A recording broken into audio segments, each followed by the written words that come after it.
Andy McBrine was the player of the series when Ireland just defeated the West Indies 2-1 in the one-day internationals. If you have no idea who McBrine is, he's a no-frills, hard-working off-spinner who can bat a little bit. But in that series, he was something else. He was Ireland's number 3. And it wasn't even the first time that Ireland had used him in that position. Against South Africa and Malahide last year, they did the same. So McBrine has now batted top order for Ireland when they've beaten the West Indies and Ireland. And I don't have to tell you that for Ireland, that's a big deal, winning both of those games. And doing it with a 28-year-old offie who doesn't seem to have many shots and no one really considered as an all-rounder is something else. This is the last knock. My dad told me to say this. Ireland have just given him one of the more bizarre promotions I've ever seen in cricket. And they have dusted off one of the least used positions for international cricket ever. The elongating batting lineup pinch blocker. Let me try and explain this as best I can. McBrine is fairly useless at batting in ODI cricket at number 7 or 8. It's not that he can't bat, it's that he's pretty slow and he usually has to come in at the death. And there his batting makes no impact at all. You can see this a lot in T20 players. Lots of guys out there can hold a bat and could be very good first class players and even ODI players, but they have no real role within T20 cricket.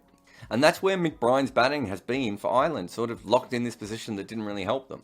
And he isn't a bad bat. In 2018, across all one-day cricket, including domestic, he averaged 30, which is not spectacular, of course. And he did that with 5 not outs in 14 innings, which is common. You see a lot of late order guys it's hard to get them out. But his strike rate was 70. And his career record, he averages 21 while striking at 68. Those are incredibly low numbers to bat at number 3 for your country in a one-day international. But of course, he's not a number 3, he's a number 8. He's handy and he gets not outs. However, what use does Ireland have for a number 8 who scores at a strike rate of 70? So he was completely wasted there as far as their team goes. This is where it gets more fun though. If I had a player like this in T20, and there's no reason why my theory wouldn't also work in one-dayers, I'd use him as an insurance batter. I'd list him at 8, but make sure that he had the pads on early. So if there was a collapse due to pitch conditions or a particularly good bowler or just calamity, I'd send McBrine up the order to make sure not to be dismissed. Essentially, you're just buying the team some time against a good spell or a moving ball more often than not. But Ireland went a step further with McBrine, and they've used him to be a pinch blocker. You might be aware of what a pinch hitter is. That's someone who's promoted up the order to swing away. Generally a tail-ender, but sometimes an all-rounder or a lower middle order player. In 90s ODI cricket, they were very common. You kind of had 2 kinds. The permanent pinch hitter, which doesn't really make sense, but is sort of a thing. We saw that a lot with wicketkeepers in the 90s who were suddenly told they were openers and had to go out there and swing. That, of course, comes on the back of Sri Lanka's gamble with the exciting Romesh Kaluwitharana. But what happened to Kaluwitharana is kind of the reason that we stopped having those permanent pitch hitters. Most of those players ended up with fairly middling records like he did because they weren't fully functioning batters. That was a reason they were batting down the order. And over time, teams started to realise that the Sanif Jayasuriya or Mark Great batch approach was better. Find a middle order player who liked to play shots and let them attack the new ball with the field up. We obviously still follow that today. So instead of pinch hitters now, we just get middle order players who get shuffled up the order for white ball cricket. The actual pinch hitters have faded. Even now in T20 cricket, they don't get used much. If someone changes now, it's probably more to do with matchups or the conditions, rather than just send someone out there to slog. And I will do a video about why pinch hitters don't work in T20 cricket, but that's for another time. But this isn't about pinch hitters. This is about the pinch blocker. Now this is a fairly rare term. In fact, I'm not sure if I made it up, but if I didn't, I probably mentioned it more than anyone else ever has. Now, this position doesn't really exist much in major cricket. In fact, in major ODIs, I can only think of one other player. It's far more common in domestic cricket and still happens in associate cricket, but it's really a club cricket thing. If you've ever played 50 over cricket in club cricket, you've probably played with someone at one stage who's a pinch blocker. And that player is a non-specialist batter, usually an all-rounder, although sometimes little more than a bowler who can bat. And the idea is for them to make your batting longer. So put it this way, if McBrine bats at 8, they have a bloke who can knock the ball around with a strike rate of 70, usually coming in at the death. That means as far as the opposition is thinking, there is no batting coming in at 8. Their batting finishes at 7. Now, if you use McBrine at 3 as a pinch blocker, suddenly your batting order goes to 8 if you can do the job right, which of course is the tricky bit because McBrine is not a specialist batter. But the rub is you only ever need to do this if your batting is terrible to begin with, or at the very least, you don't trust it that much. And Ireland clearly do not trust their batting. And they've got a very good reason for that. Of recent times, they've been going in with a top 6 with not one, but 2 former specialist bowlers in it.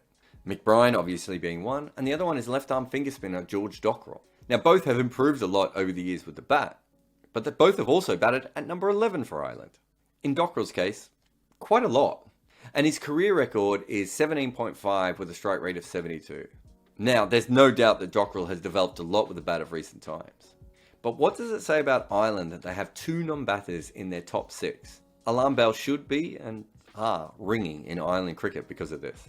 And you may be thinking, well, wait a minute, Ireland had a really decent batting lineup for a very long time. They had the O'Briens, and Ed Joyce, Owen Morgan, Paul Stirling, William Porterfield, and Andy McBrine. There are some good players that I've named, and some of them are actually still there. Stirling is in his 15th year as an Ireland player, and Porterfield's in his 17th. The only player on this list that has a long future ahead of him, at least hopefully, is Andy McBrine. And of course, with all this batting talent leaving Irish cricket, they've had to try and replace it. And unfortunately for them, they just haven't had the young talent that they would have wanted. And as you can see on this list, here is George Dockrell, and beneath him is Andy McBrine. Now, part of the reason they're on this list for the most runs ever is that Ireland is still relatively new to ODIs. But also, at number 26 on this list is Tim Murtagh, who absolutely cannot bat. Although if he was to make himself available for a comeback right now, he'd be an outside chance of batting at number 7 for Ireland. That's how bad things have got. And it's not that they've got no young players coming through. Lorcan Tucker certainly has some talent. Harry Tector's played some really good innings, and Curtis Campher's had an exciting start to his career so far. But of those, only Tector really looks like a solid top 4 player. Curtis Campher's probably batting a little bit higher than he should be at the moment just because they don't have anyone else that can play that role. Ideally, he should bat at 6 or 7, and Lorcan Tucker is still in development. And so, Ireland looked at all this and thought about it, and they went, do you know what? Let's try Andy McBrine. Gary Wilson, the former wicketkeeper, also one of the highest run scorers ever in Ireland cricket, was using McBrine up the order domestically, and it seemed to be working. And Gary Wilson is also with the team now, so he might even have passed it on directly to the team. And so Ireland is the perfect team, really, to be able to use Andy McBrine in this position, because it's not like they have other star batters that are pushing him out. And realistically, all he needs to do is just make their batting a little bit longer in terms of the batting order, but also the overs, so that they can attack at the end, hopefully with set batters like McBrine and Stirling and Tector and Campher and these sorts of players, even allow Dockrell to swing the bat around. A pinch blocker is almost like a patch or a bandage to just hold everything together just that little bit longer. And it's important to note that we're not talking about a traditional anchor like Jeff Marsh or Jonathan Trott. Those are batters who are trying to go deep through the innings. Your pinch blocker is really just there for a little while, but long enough. They're like a rug you don't really notice, but that really brings a room together. And I said before, I knew of one off the top of my head, but I did look pretty extensively at the history of ODI cricket to find more players who regularly did this role. And I really could only find that original person that I knew about, and he's quite a big name. In the 1992 World Cup final, Imran Khan batted at number 3. He would make 72 runs from 110 balls. The rest of the team would score way quicker, even if they were assisted by England's extras. And in case you didn't know your cricket history, Pakistan won that game. And this wasn't the only time that Imran inserted himself up the order. And he was a decent middle to lower order batter, but in 12 innings in the top 4, he averaged 40 with the bat with a strike rate of 58. His overall career record was 33 and 76. So when he went up the order, he batted longer, which makes sense, but he also batted slower because he was the pinch blocker. Imran Khan was not only the king of Pakistan cricket, he was the king of pinch blocking, and maybe the only regular one who ever existed in one-day international cricket. And now there's Andy McBrine. And I bet he didn't wake up assuming someone was going to compare him to Imran Khan today, or any day. And it is taking everything I have not to call him the Imran Khan of Ireland. Now, there's a couple of differences between McBrine and Imran Khan, and I don't just mean their, level of sex appeal. Imran Khan did it occasionally when he thought it was really, really necessary. McBrine's now done it 5 times in a row, so he is at this point nearing a permanent pinch blocker, which really is more like what you would see in club cricket. The guy can't really bat that well, but stays in for a long time and allows everyone else to play their shots at the other end. To have that in a one-day international team as a test nation, that's extraordinary work by Ireland. But being that they have won 3 of their 5 games, at least in the short term, McBrine is working. Take the South Africa match they won in Malahide. McBrine comes in for the 14th over when Stirling is out. He's facing Keshav Maharaj and Ndili Pethlaquer, 2 international quality bowlers, but nothing particularly scary. Eventually, after batting for a while, he'd have to face Tabree Shamsi, who took his wicket, and McBrine made 30 from 47. Not in any way an awe-inspiring innings, it was certainly not an impactful innings. But at the other end, Balbirnie was able to bat without worrying about wickets, and Ireland only lost 2 wickets in the first 29 overs. Balbirnie makes 100. Tector comes in, makes a good and crucially fast half-century. And then Dockrell scores 45 from 23, which again is not something that Dockrell normally does either. And South Africa fell apart chasing 290 on a fairly easy Malahide wicket after Janneman Malan made 84. McBrine certainly slowed Ireland down, but it meant that the rest of their weaker order didn't have to bat as long, and they could be more attacking without worrying about a collapse. Next game, South Africa made 364 when batting first, and McBrine was out early trying to play a lot of shots. And in Jamaica for their 3-match series, Ireland won the toss and sent the West Indies in 3 times on incredibly helpful surfaces. The first one, Kyron Pollard overcame a bad start with a quality partnership with Shamar Brooks, and the West Indies won. But the conditions meant that it was always going to be a low-scoring series. And this is about the perfect situation for McBrine to bat in. In fact, things came about even better for McBrine in the second one. He was out for 35 around the 20th over, meaning that the West Indies didn't take too many early wickets. And they already had a low total because Ireland had skittled them pretty well. And then the rain came, meaning that Ireland not losing any wickets in the chase was huge. In that case, McBrine was near perfect.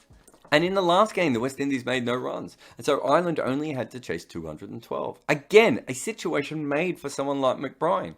And he was in for the second ball of the innings because first ball, William Porterfield made his 3rd golden duck on the first ball of an innings. And again, McBrine was not that special. He nudged the ball around for 35 before being dismissed just after the 30th over. The point is, though, Ireland had lost so few wickets. The game was over by that point. There was no way the West Indies were going to come back. Put that together with McBrine's bowling, which was far better than his batting, even if his batting was really handy. And McBrine quite rightfully won the Player of the Series award. He was brilliant in this series. Now, quite clearly, this won't work in all surfaces against all kinds of oppositions, and certainly in the high scoring games. I can't see how McBrine will ever score quick enough to be able to help Ireland. Oh, not to mention that Andy Balbirnie won't always make 100 at the other end. George Dockrell is going to rarely smash the ball at a 200 strike rate. Ireland won't always win 3 crucial tosses in a row.